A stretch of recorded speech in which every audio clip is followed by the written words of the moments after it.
لیکن میں یہ کہتا ہوں کہ لوگ باتوں پر عمل کریں تو جلسے کامیاب ہیں۔ اگر ہماری طرح چیخ پکار کر کے کوئی چلا جائے اور جو حال عین کا وہی حال غین کا رہے تو ظاہر بات ہے کہ کوئی فرق پڑنے والا نہیں۔ باتیں میری سمجھ آ رہی ہیں آپ کو؟ بہت خاموشی کے ساتھ بیٹھے ہیں، ایسا محسوس ہو رہا ہے کہ آپ سے عربی میں کلام کرنا چاہیے۔ آپ طاہر ہیں یا رسول اللہ؟ ماشاء اللہ۔ تو آیت کریمہ میں نے پڑھی، اللہ پاک ارشاد فرما رہا ہے مومنین کی جانوں کو بھی ہم نے خرید لیا، ان کے مالوں کو بھی خرید لیا۔ یعنی مومن کی جان بھی اس کی اپنی نہیں ہے، اس کا مال بھی اس کا اپنا نہیں ہے، مومن تو بکا ہوا ہے۔ آپ ہم کو کوئی کہہ دے کہ بکا ہوا ہے تو آپ ناراض ہو جاتے ہیں، بکا ہوا، حالانکہ قرآن کہہ رہا ہے آپ کو خرید لیا گیا۔ جب خرید لیا گیا تو مطلب بکے، لیکن بکے کہاں ہیں؟ قرآن نے کہا اللہ پاک نے خریدا ہے۔ اب جب یہ خیال آ گیا، قرآن مقدس نے یہ فکر ہمیں عطا فرما دی کہ ہم اللہ رب العزت جل مجدور کریم کے لیے بکے ہوئے بات کے لیے اب ہماری صبح بھی ہونی چاہیے تو ایسی کہ اللہ کو راضی کرنے والی، ہمارا دل گزرے تو ایسا کہ جس سے اللہ راضی ہوتا ہے۔ کیوں؟ اس لیے کہ یہ قانون ہے، آپ نے پہلے اس قانون پر ابھی گفتگو سن لی کہ ماں باپ کا اگر فرما بردار بیٹا ہو تبھی اس کو باوفا کہا جاتا ہے، اگر فرما برداری نہ کرے تو باوفا نہیں۔ غلام اگر فرما برداری کرتا ہے اپنے آقا کی تبھی جناب والا وہ باوفا ہے، ورنہ وہ باوفا نہیں ہے۔ بندے کو بھی یہی چاہیے کہ وہ اپنے مالک کی رضا تلاش کرے، اگر وہ اپنے مولا کو راضی کرنے کی کوشش کرتا ہے، اللہ کا اطاعت گزار بندہ بنتا ہے، تبھی تو وہ باوفا ہے۔ اور اگر اطاعت کی کوشش نہیں کرتا، اللہ کی فرما برداری کا تصور اپنی زندگی میں نہیں لاتا تو یقیناً اس کی وفاداری پر شک کیا جائے گا۔ وہ اپنے آپ میں صحیح معنوں میں سچا بندہ نہیں ہے، وہ اپنے آپ میں صحیح معنوں میں سچا مومن نہیں ہے، وہ اپنے آپ میں صحیح معنوں میں حضور کا سچا غلام نہیں ہے۔ اللہ کے رسول صلی اللہ علیہ وسلم کے دیوانوں، جب قرآن مقدس نے ہمیں نظریہ دے دیا کہ تم بکے ہو، تمہاری جانیں بک چکی ہیں، تمہارا مال بک چکا ہے، تو اب ہمارے پیسے شادیوں میں فضول خرچ نہیں ہونے چاہیے، بلکہ ہمارے پیسے اللہ رسول کی رضا کے لیے خرچ ہونے چاہیے۔ اب ہماری جوانی برائیوں میں خرچ نہیں ہونی چاہیے، بلکہ ہماری جوانی اللہ اس کے رسول کی رضا میں خرچ ہونی چاہیے۔ اللہ رب العزت نے یہ آنکھوں کی نعمت عطا فرمائی ہے، اور اتنی بڑی یہ نعمت ہے، پوری کائنات کی نعمتوں میں تمام نعمتیں اپنی اپنی جگہ مسلم ہے، مگر آنکھ کی نعمت اتنی بڑی نعمت ہے۔ اللہ اکبر، 500 سال کی عبادت ایک پلڑے میں رکھی جائے اور آنکھ کی نعمت ایک پلڑے میں رکھی جائے، 500 سال کی عبادت کم پڑ جائے گی، اتنی بڑی نعمت یہ اللہ کی دی ہوئی آنکھیں۔ مگر افسوس، اللہ نے آنکھیں دی تھی کہ معرفت خدا بندی تلاش کی جائے، اللہ نے آنکھیں اس لیے دی تھی تاکہ محبوب کو دیکھنے کی تڑپ پیدا ہو، اللہ نے آنکھیں اس لیے دی تھی کہ مدینے کی سرکار کا کلمہ پڑھتے ہو کبھی تصور کرو کہ حضور دکھتے کیسے ہوں گے، اللہ نے آنکھیں اس لیے دی تھی تاکہ اپنے ماں کی عزت کے ساتھ زیارت کر کے اس کے قدم چومو، تاکہ بیٹھے رہو بلرام پور میں اور بیٹھے بیٹھے حج مقبول کا ثواب ملتا ہے۔ آنکھیں اس لیے دی تھی کہ سادات کرام، علماء کرام کی زیارت کریں، مشائخ کرام کی زیارت کریں، اپنی بوڑھوں بزرگوں کی زیارت کریں۔ یہ کانسیپٹ ختم ہو گیا ہمارے یہاں سے، معاف کیجئے گا۔ اب گھر کے بوڑھوں کو بوجھ سمجھا جاتا ہے کیونکہ وہ پیسہ نہیں لاتے۔ اب بمبئی کمانے والا جوان یہ سوچتا ہے گھر میں چلا رہا ہوں، یہ تو بیٹھ کے یوں کھاتے رہتے ہیں، کھاٹ بچھا کے سوتے رہتے ہیں، ان کا کیا کام؟ یہ ہمارا مزاج ہو گیا، معاف کیجئے گا۔ 7 سمندر پار کے دوستوں سے انٹرنیٹ کے ذریعے اپنی دوستی برقرار رکھنے والے لوگوں کو اپنے بوڑھے داداؤں کی خیریت دینے کا ٹائم نہیں رہتا، حالانکہ اسلام تو کچھ اور کہہ رہا ہے اور مسلمان کچھ اور کر رہا ہے۔ ہماری بربادی کی وجہ سے ہم دوسری حکومتوں پر بعد میں روئے، معاف کیجیے گا میرا مزاج تھوڑا سا الگ ہے، ہم دوسری سنگٹھنوں پر بعد میں روئے، پہلے اپنی گریبان میں جھانک کر دیکھیں کہ مصطفیٰ کے جانثاروں نے کیا طریقہ اپنایا تھا اور ہم کیا کر رہے ہیں، اسلام کیا کہہ رہا ہے اور مسلمان کیا کر رہا ہے۔ مسلمان کا یہ مزاج ہو گیا کہ اگر گھر میں بوڑھی ماں ہے، بوڑھی دادی ہے، تو کوئی ان کو پانی کا گلاس دینے تیار نہیں ہے، وہ مانگ لے، اللہ ماشاءاللہ، میں وفاداروں کی بات نہیں کر رہا، بہت تھوڑے لوگ ایسے ہیں جن کو وفاداری نصیب ہوتی، لیکن دادی مانگتی رہے، ارے ایک گلاس پانی پلا دو، ہاں مجھے کام ہے، میں آتا ہوں جلدی۔ میرے اور آپ کے نبی نے کیا فرمایا اس حوالے سے معلوم؟ ہمارے اور آپ کے نبی نے فرمایا کہ بہت سے لوگ ایسے، مفہوم حدیث پیش کر رہا ہوں، جن کے گھروں میں بزرگ ہیں، وہ غور سے سنیں ذرا اس بات کو۔ ہمارے اور آپ کے نبی صلی اللہ علیہ وسلم نے فرمایا کہ لوگ کمزوروں کو، معذوروں کو، ضعیفوں کو بوجھ سمجھتے ہیں، حالانکہ ان کے گھر میں بسا اوقات رزق انہی لوگوں کی وجہ سے آیا کرتا ہے۔ یہ حضور کا فرمان ہے۔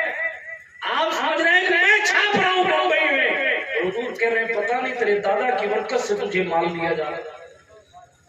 آپ سمجھ رہے ہیں کہ میری محنت ہے، میں بہت قابل ہوں، تیرے جیسے کئی قابل گھومتے ہیں، لیکن قابلیت کے باوجود ان کے مقدر میں اتنا رزق نہیں، کیوں؟ اس لیے کہ ان کو وہ دعائیں حاصل نہیں ہیں جو دعائیں تجھے حاصل ہیں۔ ہمارے اور آپ کے رسول نے فرمایا جن کی داڑیاں سفید ہو جاتی ہیں ان سے دعائیں کروایا کرو، مفہوم حدیث ہے، کیوں؟ اس لیے کہ ہمارے اور آپ کے رسول نے فرمایا اللہ رب العزت کی رحمت سفید داڑھی والوں، سفید بال والوں سے حیا کرتے ہیں۔ عذاب نہیں آتا لوگوں کو، لیکن یہ کانسیپٹ ختم ہو گیا ہمارے یہاں۔ ہم سوچتے ہیں کہ دعا صرف سید صاحب کریں، ہم سوچتے ہیں دعا صرف پیر صاحب کریں۔ سید صاحب اگر کہیں کہ آپ میرے لیے دعا کرنا، ہم کیسے کر سکتے ہیں؟ دعا تو آپ ہی کریں۔ میں نہیں کہتا کہ آپ سیدوں سے دعا نہ کرائیں، بالکل کرائیں گے، سیدہ زہرا کی خیرات مانگیں گے تو مصطفیٰ کی صدقے پوری کی جائے گی، لیکن یہ کوئی کانسیپٹ نہیں ہے کہ آپ کسی سید صاحب کے لیے یا پیر صاحب کے لیے یا عالم صاحب کے لیے دعا نہیں کر سکتے۔ اگر ایسا ہوتا، بلکہ چھوڑیے ہوتا ہی کیسے، جب حضور علیہ السلام نے اپنے زمانے میں اپنا جوبہ حضرت اویس کرنی کو بھیج کر دعا کروائی، اسی دن یہ دروازہ بند ہو گیا۔ جب محمد عربی خود دعا کروا سکتے ہیں تو پھر کسی اور نبی کی بات اور کسی امتی کی بات کیا کریں؟ جب حضور نے، بلکہ ایک روایت میں تو یہ میں نے بلرام پور کی پچھلی تقریر جو سید صاحب کی نگرانی میں تھی اس میں حضرت اویس کرنی پر گفتگو کی تھی، اس کے حوالے سے روایت یہ ہے، ام المومنین عائشہ صدیقہ سے حضور نے فرمایا تھا عائشہ آج جو آیا تھا کاش تم مجھ سے اپنے لیے دعا کروا لیتی۔ جب حضور علیہ السلام نے اپنے لیے، اپنی امت کے لیے، حضور علیہ السلام نے جب ایک خیر امتی سے دعا کروا دی تو ظاہر بات ہے کہ یہ قانون بن گیا، اللہ کا کوئی بھی بندہ، کوئی بھی کلمہ پڑھنے والا، کسی بھی کلمہ پڑھنے والے کے لیے دعا کر سکتا ہے۔ آگے بڑھتا ہوں، میرا موضوع نہیں ہے لیکن تیزی کے ساتھ ہمارے یہاں یہ حالات ناگفتہ بھی ہو گئے کہ ہم اس چیز کا علم ہی نہیں رکھتے کہ ہم کو کس سے کیا بات کرنی ہے اور کس طریقے سے بات کرنی ہے اور کیا ہمیں فائدہ ہوگا اور کیا نقصان ہوگا۔ بات عرض کر رہا تھا، جان اور مال ہمارا اور آپ کا بکا ہوا ہے، ہمیں اور آپ کو اسی طریقے سے کام کرنا ہے جس طریقے سے اللہ اس کا رسول راضی ہو۔ اللہ رب العزت جل مجدہ کریم نے ہمیں اور آپ کو دین دیا ہے، یہ اس کی بے مثال رحمتیں۔